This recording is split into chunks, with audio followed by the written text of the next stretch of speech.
சர்வதேச சந்தையில் நிலவி வரும் கச்சா எண்ணெய் விலை மாற்றங்களுக்கு மத்தியில் இந்தியாவில் சமையல் எரிவாயு சிலிண்டர்களின் விலை இன்று முதல் அதிரடியாக உயர்த்தப்பட்டுள்ளது.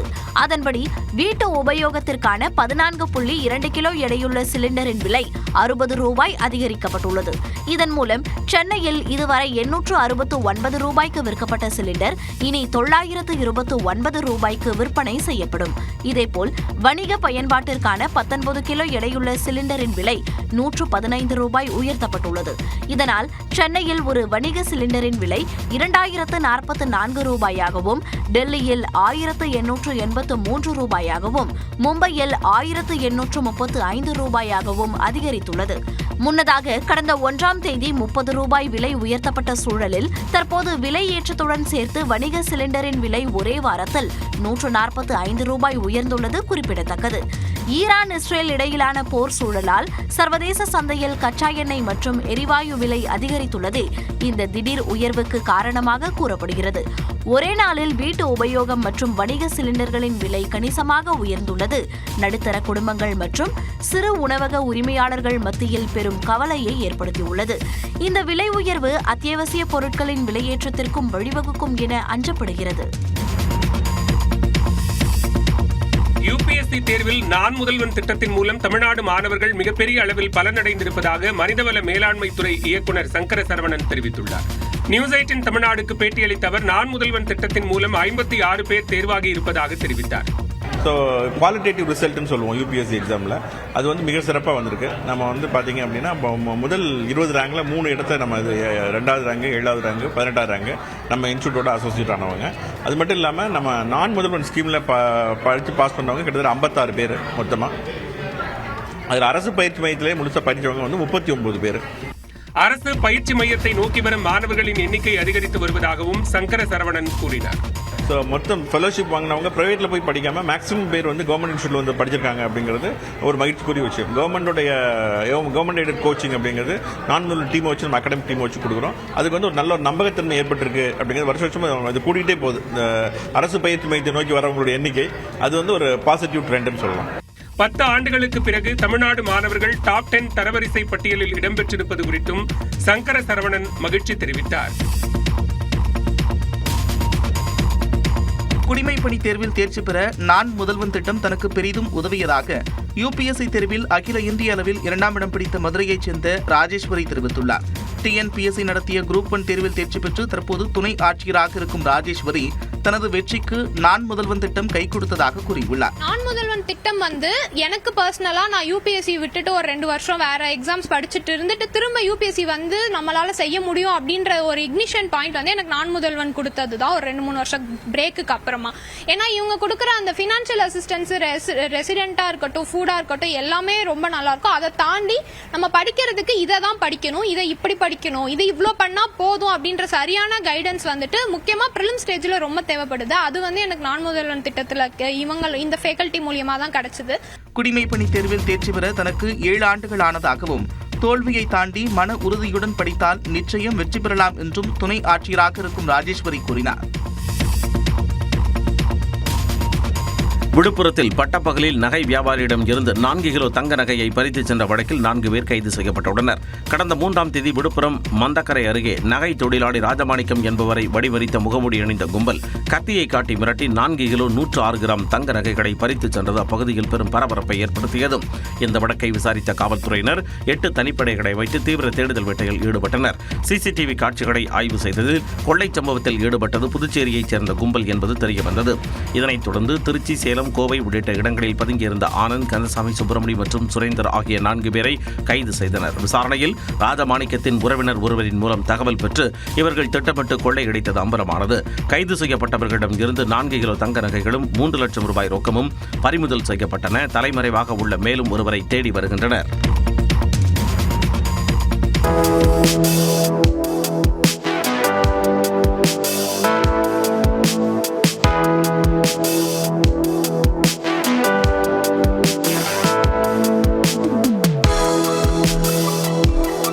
கடலூர் வெள்ளி கடற்கரை சர்வதேச நீலக்கொடி அங்கீகாரத்தை பெறும் வகையில் தரம் உயர்த்தப்பட்டு பொதுமக்கள் பயன்பாட்டிற்கு திறந்து வைக்கப்பட்டது. 4 கோடி ரூபாய் மதிப்பீட்டில் அமைக்கப்பட்டுள்ள அழகிய நடைபாதைகள், பூங்காக்கள், சூரிய சக்தி மின்வசதி, சுத்திகரிக்கப்பட்ட குடிநீர் மற்றும் மாற்றுத்திறனாளிகளுக்கான பிரத்யேக வசதிகள் ஏற்படுத்தப்பட்டுள்ளன. மாற்றுத்திறனாளிகள் கடற்கரைக்கு செல்ல பிரத்யேக நடைபாதை வசதி, சுத்திகரிக்கப்பட்ட குடிநீர் மற்றும் உடை மாற்றும் அறைகள் என பல்வேறு உள்கட்டமைப்பு வசதிகள் உலகத்தரம் வாய்ந்த முறையில் உருவாக்கப்பட்டுள்ளன. மேலும் பொதுமக்கள் பயன்படுற வகையில வாட்டர் ஸ்போர்ட்ஸ் ஆக்டிவிட்டிஸ், என்டர்டெயின்மெண்ட் ஆக்டிவிட்டிஸ்லாம் பண்றதுக்காக தான் மேஜரா இது பண்ணிருக்கோம். ஸோ அதுவும் இப்போ வரும் மாதத்துல அந்த மாதிரி ஆக்டிவிட்டிஸும் அண்டர்டேக் பண்ணுவோம். விரைவில் இங்கு படகு குழாம் மற்றும் நீர் விளையாட்டு வசதிகள் ஏற்படுத்தப்பட உள்ள நிலையில் கடற்கரையை தூய்மையாக பராமரிக்க பொதுமக்கள் ஒத்துழைக்க வேண்டும் என மாவட்ட நிர்வாகம் கேட்டுக் கொண்டுள்ளது. தமிழ்நாட்டின் அரசியல் களத்தை பரபரப்பாக்கிய செய்திகளை டாப் 5 அரசியல் செய்திகள் பகுதியில் பார்க்கலாம். தமிழ்நாட்டில் மீண்டும் மீண்டும் திமுக ஆட்சிதான் என்று நம்பிக்கை தெரிவித்த முதலமைச்சர் மு.க.ஸ்டாலின் அடுத்த 5 ஆண்டு வளர்ச்சிக்கான அறிவிப்புகளை வெளியிட்டுள்ளார். சென்னை நந்தம்பாக்கம் வர்த்தக மையத்தில் கனவுகள் மெய்ப்படும் என்ற நிகழ்ச்சி நடைபெற்றது. இதில் பங்கேற்று பேசிய முதலமைச்சர் மு.க.ஸ்டாலின் ஸ்டேட்மெண்ட் என்ற பெயரில் 14 துறைகள் சார்ந்த அறிவிப்புகள் வெளியிட்டார். அனைத்து அரசு மற்றும் அரசு உதவி பெறக்கூடிய பள்ளிகளையும் 2030க்குள்ள 100 விழுக்காடு ஸ்மார்ட் கிளாஸ் ரூம் அமைக்கப்படும். இந்தியாவினுடைய பொருளாதார வல்லரசாக இருக்கிறது. அதற்கு எங்க இலக்கு 18 லட்சம் கோடி ரூபாய் முதலீடு, 50 லட்சம் இளைஞர்களுக்கு வேலை வாய்ப்புகள். தொடர்ந்து பேசிய அவர் நாடே சமத்துவபுரமாக வேண்டும் என்று விருப்பம் தெரிவித்தார். எனது மாபெரும் தமிழ் கனவு என்ன தெரியுமா? நம்ம நாடே சமத்துவபுரமாக ஆகணும். எங்கும் சமூக நீதி ஒழிக்கணும், ஓங்கணும். எல்லா மாநிலங்களும் சுயாட்சி பெறணும். எல்லாருக்கும் எல்லாம் கிடைக்கணும். இது உங்க கனவு, தமிழ்நாட்டு மக்களின் கனவு. நாங்க தான் மீண்டும் வெல்வோம், மீண்டும் மீண்டும் வெல்வோம். நிகழ்ச்சியில் தனது வைரல் ரியாக்ஷனை முதலமைச்சர் மு.க.ஸ்டாலின் மீண்டும் செய்தது கவனம் ஈர்த்தது.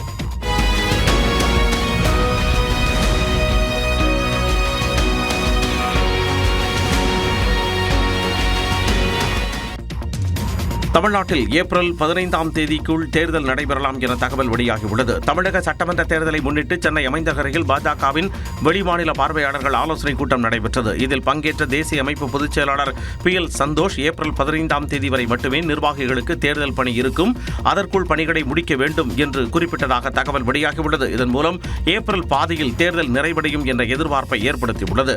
இதனிடையே NDA கூட்டணியில் அதிமுக பாஜக இடையே தொகுதி பங்கீடு இன்னும் இறுதி செய்யப்படாததால் பாமகவிற்கான தொகுதிகளை ஒதுக்குவதில் தாமதம் ஏற்பட்டுள்ளதாக கூறப்படுகிறது. இந்நிலையில் செய்தியாளர்களை சந்தித்த நயினார் நாகேந்திரன் தொகுதி பங்கீடு குறித்து பேசினார். தேர்தல் கூட்டணி தொகுதி பங்கீடு பற்றி இன்னும் நாங்கள் முடிவு செய்யவில்லை.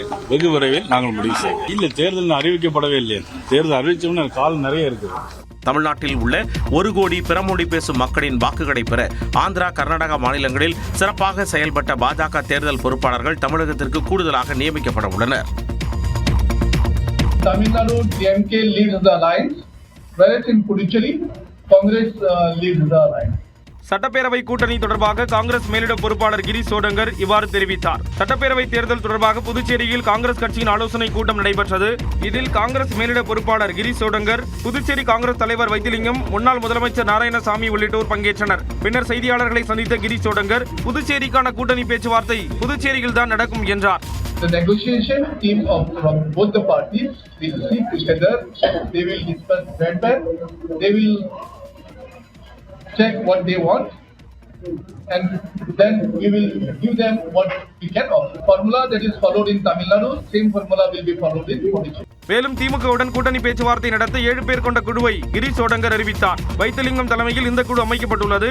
இந்நிலையில் புதுச்சேரி லப்போர்த் வீதியில் உள்ள திமுக கட்சி அலுவலகத்தில் சட்டமன்ற எதிர்க்கட்சித் தலைவர் சிவா தலைமையில் அவசர ஆலோசனை கூட்டம் நடைபெற்றது. வாக்குக்கு காசு கொடுக்காத அரசியல் பண்பாட்டை ஏற்கும் கட்சிகள் வந்தால் மட்டுமே கூட்டணி பற்றி சிந்திக்க முடியும் என நாம் தமிழர் கட்சி ஒருங்கிணைப்பாளர் சீமான் தெரிவித்துள்ளார். சென்னை MRC நகரில் உள்ள தனியார் நட்சத்திர விடுதியில் நடைபெற்ற நடிகர் ரஜினிகாந்தின் மகள் ஐஸ்வர்யா இயக்க உள்ள டெக்ஸா திரைப்படத்தின் பூஜை நிகழ்ச்சியில் நாம் தமிழர் கட்சி ஒருங்கிணைப்பாளர் சீமான் கலந்து கொண்டார். இதனையடுத்து செய்தியாளர்களிடம் பேசிய அவர் கூட்டணி வைப்பது குறித்து தனது நிலைப்பாட்டை கூறினார். வாக்குக்கு காசு கொடுக்காத வெல்ல முடியாதுன்னு இவங்க நம்புறாங்க. நாங்க காசு கொடுத்து பெற வெற்றியே இல்லைங்க. அது ஒரு இழிவான அரசியல். கரூர் விவகாரத்தில் தவிக தலைவர் விஜய் மக்களிடம் மன்னிப்பு கேட்டிருக்க வேண்டும் என்றும் சீமான் கூறினார். அதனால அவர் என்ன சொல்ல தெரியாம நடந்துருச்சு, அதுக்கு நானும் ஒரு பொறுப்பாயிட்டேன். அதனால நான் என் மக்கள்கிட்ட பெரிய மிகுந்த மனத்துயரத்தோடு என் வருத்தத்தை தெரிவிச்சுக்கிறேன்னா அது முடிஞ்சிடும். தமிழ்நாட்டில் சினிமா ஒரு பெரிய மதமாக மாறிவிட்டதாகவும் சீமான் தெரிவித்தார். தாவேகாவின் மகளிர் தின விழாவில் பங்கேற்கும் விஜய் சட்டமன்ற தேர்தலை முன்னிட்டு பெண்களை கவரும் வகையில் வாக்குறுதிகளை வெளியிடவுள்ளார். தாவேகா சார்பில் மாமல்லபுரத்தில் உள்ள ஹோட்டல்களில் இன்று மாலை 3 மணிக்கு மகளிர் தின விழா நடைபெறுகிறது. விழாவில் சட்டமன்ற தேர்தல் வாக்குறுதிகளின் ஒரு பகுதியாக மகளிருக்கான திட்டங்களை தாவேகா தலைவர் விஜய் அறிவிக்க உள்ளதாக பொதுச் செயலாளர் ஆனந்த் தனது எக்ஸ் பக்கத்தில் குறிப்பிட்டுள்ளார். இந்த நிகழ்ச்சியில் கலந்து கொள்ள இருப்பவர்களுக்கு QR குறியீட்டுடன் கூடிய நுழைவு அனுமதிச் சீட்டு வழங்கப்பட்டிருப்பதாகவும் அனுமதிச் சீட்டு பெற்றிருப்பவர்களை தவிர்த்து வேறு யாருக்கும் நிகழ்ச்சியில் பங்கேற்க அனுமதி இல்லை என்றும் தெரிவித்துள்ளார். அனுமதி சீட்டு இல்லாத தொண்டர்களும் பொதுமக்களும் நிகழ்ச்சியை தொலைக்காட்சி நேரலையில் கண்டு முழு ஒத்துழைப்பு நல்க வேண்டும் எனவும் கேட்டுக் கொண்டுள்ளார். மேலும் தாவேகா தரப்பில் நாளை அனைத்து மாவட்டங்களிலும் மகளிர் தின விழா கொண்டாடப்படும் என்றும் ஆனந்த் அறிவித்துள்ளார். சிறுவர்கள் சமூக வலைதளங்களை பயன்படுத்த தடை விதிக்க கர்நாடகா, ஆந்திர பிரதேச அரசுகள் நடவடிக்கை. கேரளாவில் களரி பயிட்டு செய்து அசத்திய ராகுல் காந்தி. ஓம் பிர்லாவை தகுதி நீக்கம் செய்யும் மசோதா மீது நாளை மறுதினம் விவாதம் உள்ளிட்ட செய்திகளை டாப் 5 இந்தியா பகுதியில் பார்க்கலாம்.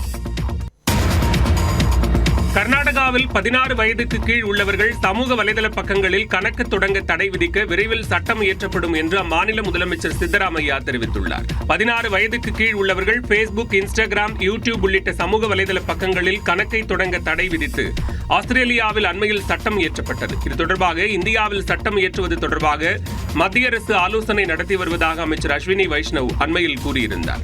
இந்நிலையில் கர்நாடக மாநிலத்தில் 16 வயதுக்கு கீழ் உள்ளவர்கள் சமூக வலைதள பக்கங்களில் கணக்கு தொடங்க தடை விதிக்க விரைவில் சட்டம் இயற்றப்படும் என்று அம்மாநில முதலமைச்சர் சித்தராமையா கூறியுள்ளார்.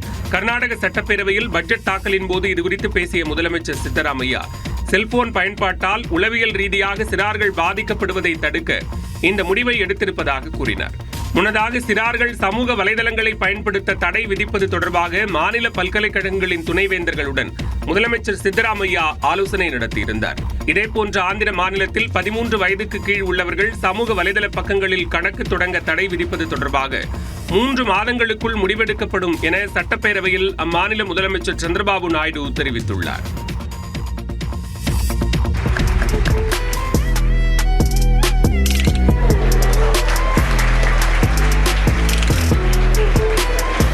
கேரளத்திற்கு சென்றிருந்த மக்களவை எதிர்க்கட்சித் தலைவர் ராகுல் காந்தி அங்கு களரி பயிட்டு செய்து அசத்திய காட்சிகளை இடுக்கியில் உள்ள கல்லூரிக்கு ராகுல் காந்தி சென்றார். அங்கு மாணவி ஒருவருடன் ராகுல் காந்தி களரி பயிட்டு அசைவுகளை செய்தார்.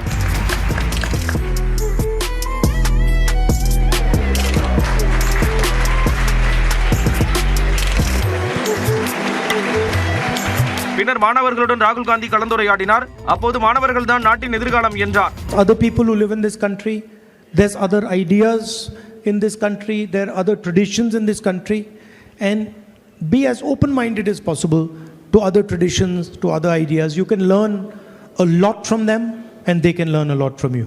முன்னதாக ராகுல் காந்திக்கு மாணவ மாணவிகள் உற்சாகமாக வரவேற்பு அளித்தனர். அமெரிக்கா மற்றும் இஸ்ரேல் படைகள் ஈரான் மீது போர் தொடுத்துள்ள நிலையில் ஈரானின் போர்க்கப்பலான ஐரிஸ் 11 இந்தியாவின் கொச்சி துறைமுகத்தில் பாதுகாப்பாக தஞ்சம் புகுந்துள்ளது. விசாகப்பட்டினத்தில் நடந்த சர்வதேச கடற்படை அணிவகுப்பில் பங்கேற்றுவிட்டு திரும்பிய போது கடந்த பிப்ரவரி 28ஆம் தேதியன்று ஈரானிய கப்பலில் தொழில்நுட்ப கோளாறு ஏற்பட்டதாக கூறி அதை அவசரமாக கொச்சி துறைமுகத்தில் நிறுத்த அனுமதிக்குமாறு ஈரான் தரப்பு இந்தியாவை கேட்டுக் கொண்டது. மனிதாபிமான அடிப்படையில் இந்த கோரிக்கையை ஏற்றுக்கொண்ட இந்திய அரசு மார்ச் 1ஆம் தேதி கப்பல் வந்து சேர அனுமதி அளித்தது. அதன்படி மார்ச் 4ஆம் தேதியன்று ஐரிஸ் 11 கொச்சி வந்தடைந்தது.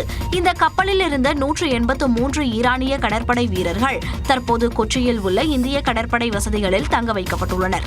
அவர்களுக்கு தேவையான மனிதாபிமான உதவிகளை இந்தியா வழங்கி வருகிறது. குஜராத் மாநிலம் சூரத்தில் 1400 கிலோ கலப்பட பன்னீரை உணவு பாதுகாப்புத்துறை அதிகாரிகள் பறிமுதல் செய்தனர். பன்சோரா பகுதியில் கலப்பட பன்னீர் தயாரிக்கப்படுவதாக அதிகாரிகளுக்கு தகவல் கிடைத்தது. இதனையடுத்து அங்குள்ள குடோன் ஒன்றை அதிகாரிகள் சோதனை செய்தனர். அப்போது 1401 கிலோ அனலாக் பன்னீர் உள்ளிட்ட கலப்பட பொருட்கள் இருப்பது தெரிய வந்தது. பால் இல்லாமல் வேறு பொருட்களை வைத்து தயாரிக்கப்படும் பன்னீரே அனலாக் பன்னீர் ஆகும். அவற்றுடன் 28 லட்சம் ரூபாய் மதிப்பிலான பேக்கிங் தயாரிப்பு இயந்திரங்களை அதிகாரிகள் பறிமுதல் செய்தனர்.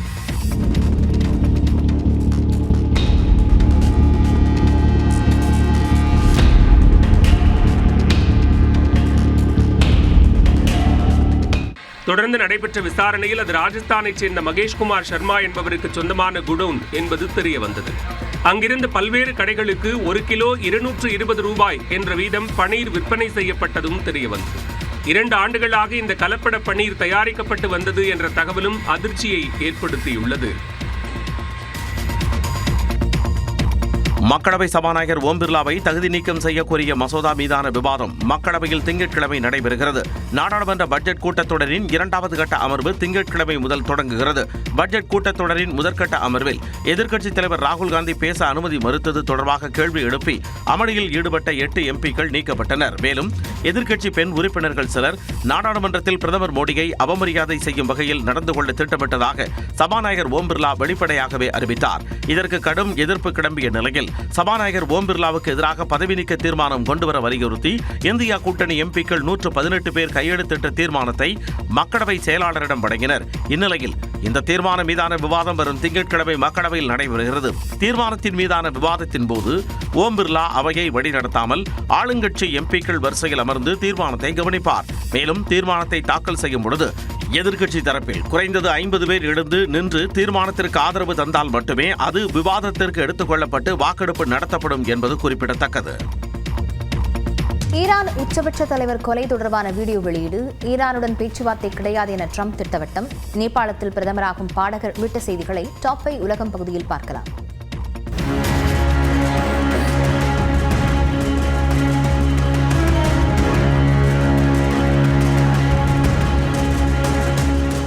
ஈரானின் உச்ச தலைவர் கமேனி கொல்லப்பட்டது தொடர்பான வீடியோ காட்சிகள் தான் இவை. ஈரானின் அணு ஆயுத திட்டத்திற்கு எதிர்ப்பு தெரிவித்து அமெரிக்க மற்றும் இஸ்ரேலிய படைகள் ஈரான் மீது கடந்த மாதம் 28ஆம் தேதி திடீரென தாக்குதல் தொடுத்தன. இதில் ஈரானின் உச்சபட்ச தலைவர் கமேனி கொல்லப்பட்டார்.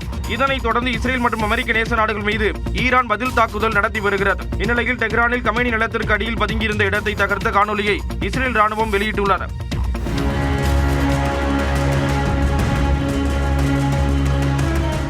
இஸ்ரேலின் சிங்கத்தின் கர்ஜனை என்ற ஆபரேஷனில் 50 ஜெட் விமானங்கள் ஈடுபட்டன. இதில் கமேனியின் இல்லம், அலுவலகம் உள்ளிட்ட இடங்கள் தகர்க்கப்பட்டதை இஸ்ரேல் வெளியிட்ட செயற்கைக்கோள் காட்சிகள் காட்டுகின்றன. ஈரானுடன் இனி எந்த பேச்சுவார்த்தையும் கிடையாது, அந்நாடு நிபந்தனையற்ற முறையில் சரணடைவது ஒன்றே போரை நிறுத்த ஒரே வழி என்று அமெரிக்க அதிபர் டொனால்ட் ட்ரம்ப் திட்டவட்டமாக தெரிவித்துள்ளார். இது தொடர்பாக சமூக வலைதளத்தில் பதிவிட்டுள்ள அவர், ஈரான் சரணடைந்த பிறகு அங்கு ஒரு சிறந்த மற்றும் ஏற்றுக்கொள்ளக்கூடிய தலைவரை தேர்ந்தெடுத்து ஈரானின் பொருளாதாரத்தை மீண்டும் மீட்டெடுக்க அமெரிக்கா உதவும் என்றும் ஈரானை மீண்டும் மகத்தான நாடாக மாற்றுவோம் என்றும் குறிப்பிட்டுள்ளார். இதனிடையே அதீத திறன் கொண்ட ஆயுதங்களின் உற்பத்தியை 4 மடங்காக உயர்த்த அமெரிக்காவின் முன்னணி பாதுகாப்பு தளவாட உற்பத்தி நிறுவனங்களுக்கு ட்ரம்ப் உத்தரவிட்டுள்ளார்.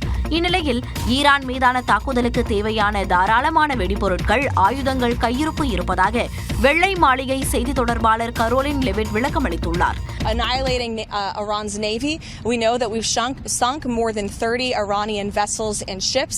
Their navy has now been deemed combat ineffective. ஈரானின் வான்பரப்பை அமெரிக்கா தனது முழு கட்டுப்பாட்டிற்குள் கொண்டுவரும் பாதையில் மிக சரியாக முன்னேறி வருவதாகவும் அவர் உறுதிப்படுத்தியுள்ளார்.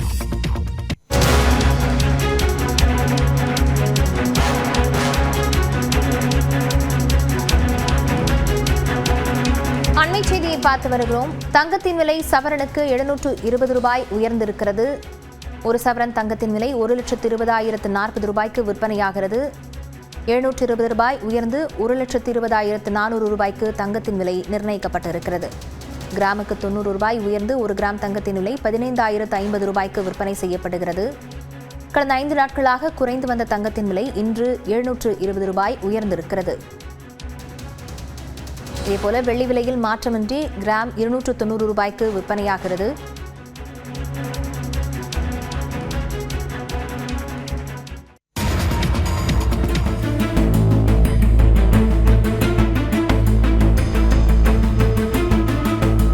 அமெரிக்காவின் நீர்மூழ்கி கப்பலால் தாக்குதலுக்கு ஆளான இந்த ஈரான் கப்பலில் இருந்த 32 மாலுமிகளை இலங்கை கடற்படையினர் பாதுகாப்பாக மீட்டனர். கடந்த புதன்கிழமை இலங்கையின் தெற்கு பகுதியில் 40 நாட்டிக்கல் மைலில் ஈரானின் ஐரிஸ் டேனா கப்பலை அமெரிக்காவின் நீர்மூழ்கி கப்பல் தாக்கியது.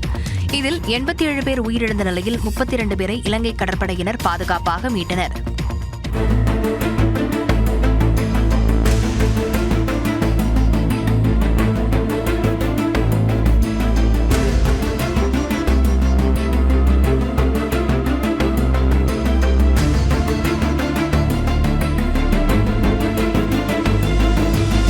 இலங்கை கடற்கரை அருகே வந்த ஐரிஸ் பிஷர் என்ற ஈரான் கப்பலை இலங்கை தனது கட்டுப்பாட்டிற்குள் கொண்டு வந்துள்ளது. அதிலிருந்த 208 பேர் பாதுகாப்பாக கொழும்பு துறைமுகத்திற்கு அழைத்துச் செல்லப்பட்டு மருத்துவ பரிசோதனைக்கு உட்படுத்தப்பட்டனர். அதன் பிறகு அங்கிருந்து 18 கிலோமீட்டர் தொலைவில் உள்ள வெலிசரா கடற்படை தளத்திற்கு அவர்கள் அழைத்துச் செல்லப்பட்டனர்.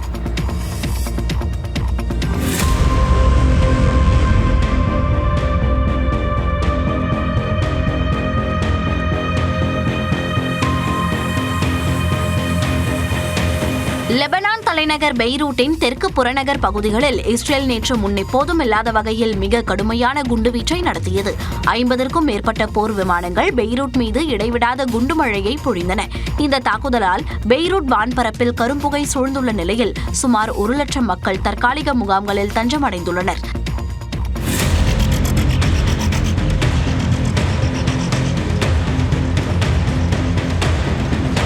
இதனிடையே லெபனான் மீது தரைவழி தாக்குதலை தொடங்கும் வகையில் வடமேற்கு இஸ்ரேல் எல்லையில் ஏராளமான டாங்கிகள் மற்றும் கவச வாகனங்கள் அணிவகுத்து நிற்க வைக்கப்பட்டுள்ளன.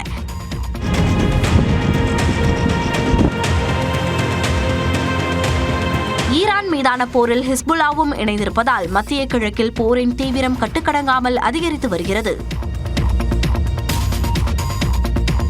நேபாள நாடாளுமன்ற பொதுத் தேர்தலில் 35 வயது இளைஞர் பாலன் ஷா தலைமையிலான ராஷ்டிரிய சுதந்திர கட்சி பாரம்பரிய கட்சிகளை பின்னுக்கு தள்ளி ஒரு பிரம்மாண்ட வெற்றியை நோக்கி முன்னேறி வருகிறது. சிவில் இன்ஜினியரான இவர் நேபாளத்தின் புகழ்பெற்ற ஹிப்ஹாப் பாடகர். ஊழலுக்கு எதிரான இவரது பாடல்கள் இளைஞர்களிடையே பெரும் வரவேற்பை பெற்றன. 2022இல் காத்மண்டு மேயராக சுயேட்சையாக வென்று முத்திரை பதித்தவர். கடந்த ஆண்டு நடந்த ஜென்சி போராட்டங்களால் ஷர்மா ஒலி அரசுக்கு விழுந்த நிலையில் பாலன் ஷா தற்போது பிரதமர் வேட்பாளராக களமிறங்கி 100க்கும் மேற்பட்ட தொகுதிகளில் முன்னிலை வகிக்கிறார். ஷர்மா ஒலியின் சொந்த தொகுதியான ஜாஃபா 5இல் போட்டியிட்டு அவரை விட 4 மடங்கு அதிக வாக்குகளை பெற்று பாலன் ஷா உற்று நோக்க வைத்துள்ளார். சுமார் 27 ஆண்டுகளுக்கு பிறகு நேபாளத்தில் ஒரு கட்சி பெரும்பான்மை வளத்துடன் ஆட்சி அமைக்க உள்ள நிலையில் ஒரு ஜென்சி நாயகன் பிரதமராக பொறுப்பேற்க இருப்பது உலக நாடுகளின் கவனத்தை ஈர்த்துள்ளது.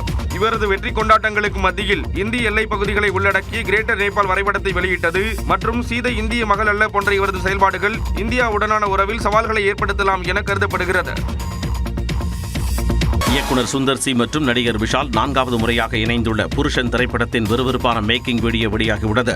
தமன்னா கதாநாயகியாக நடிக்கும் இத்திரைப்படத்தில் யோகி பாபு மற்றும் VTV கணேஷ் ஆகியோர் முக்கிய வேடங்களில் நடிக்கின்றனர்.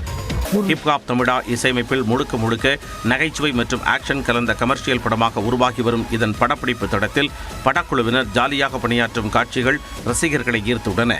யோகி பாபு முதன்மை கதாபாத்திரத்தில் நடித்திருக்கும் கெனத்த காணும் படத்தின் முன்னோட்டம் வெளியாகியுள்ளது. ஒரு கிடாயின் கருணை மனு, சத்திய சோதனை படங்களை இயக்கிய சுரேஷ் அங்கையா கிணத்த காணும் படத்தை இயக்கி வந்தார். படத்தின் இறுதிக்கட்ட பணிகளின் போது உடல்நிலை சரியில்லாமல் அவர் காலமான நிலையில் சங்கையாவுடன் பணிபுரிந்தவர்கள் மீதமுள்ள பணிகளை முடித்தனர். வரும் 13ஆம் தேதி கிணத்த காணும் திரைப்படம் திரையரங்குகளில் ரிலீஸ் ஆகிறது.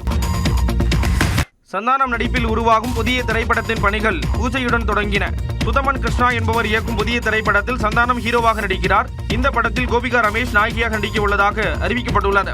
இந்நிலையில் இந்த படத்தின் பூஜை வீடியோவை படக்குழு வெளியிட்டுள்ளது. இந்த படத்திற்கு நிவாஸ் கே பிரசன்னா இசையமைக்கிறார். ஜென்சன் திவாகர், கிங்ஸ்லி உள்ளிட்டோர் இந்த படத்தில் நடிக்கின்றனர். நகைச்சுவை கலந்த மிஸ்ட்ரி திரைப்படமாக இது உருவாகிறது. T20 உலகக்கோப்பை தொடரின் இறுதிப் போட்டியில் இந்திய அணியிலிருந்து அபிஷேக் சர்மா நீக்கப்பட்டு அவருக்கு பதிலாக குல்தீப் யாதவ் களமிறக்கப்பட வாய்ப்பிருப்பதாக தகவல் வெளியாகியுள்ளது. உலகின் நம்பர் 1 T20 பேட்ஸ்மேனான அபிஷேக் சர்மா நடைபெற்று வரும் T20 உலகக்கோப்பை தொடரில் 7 போட்டிகளில் விளையாடி 89 ரன்களை மட்டுமே எடுத்திருந்தார். இதற்கிடையில் அவருக்கு உடல்நிலை பாதிக்கப்பட்டது. இந்நிலையில் இங்கிலாந்துக்கு எதிரான அரையிறுதிப் போட்டியில் அவர் 7 பந்துகளுக்கு 9 ரன்கள் எடுத்த நிலையில் அவுட் ஆனார். தொடர்ந்து சிறப்பான ஆட்டத்தை வெளிப்படுத்த முடியாமல் அபிஷேக் சர்மா திணறி வரும் நிலையில் இறுதிப் போட்டியில் அவரை அணியிலிருந்து நீக்க இந்திய கிரிக்கெட் அணி நிர்வாகம் முடிவெடுத்துள்ளதாக கூறப்படுகிறது. அவருக்கு பதிலாக ரிங்கு சிங், குல்தீப் யாதவ், வாஷிங்டன் சுந்தர் ஆகியோரில் ஒருவரை அணியில் சேர்க்க திட்டமிட்டுள்ளதாகவும் தகவல் வெளியாகியுள்ளது. குறிப்பாக குல்தீப் யாதவ் அணியில் சேர்க்கப்பட்டால் பந்துவீச்சு பலமடையும் என்பதால் அவர் தேர்வு செய்யப்படவே அதிக வாய்ப்பு இருப்பதாக கூறப்படுகிறது.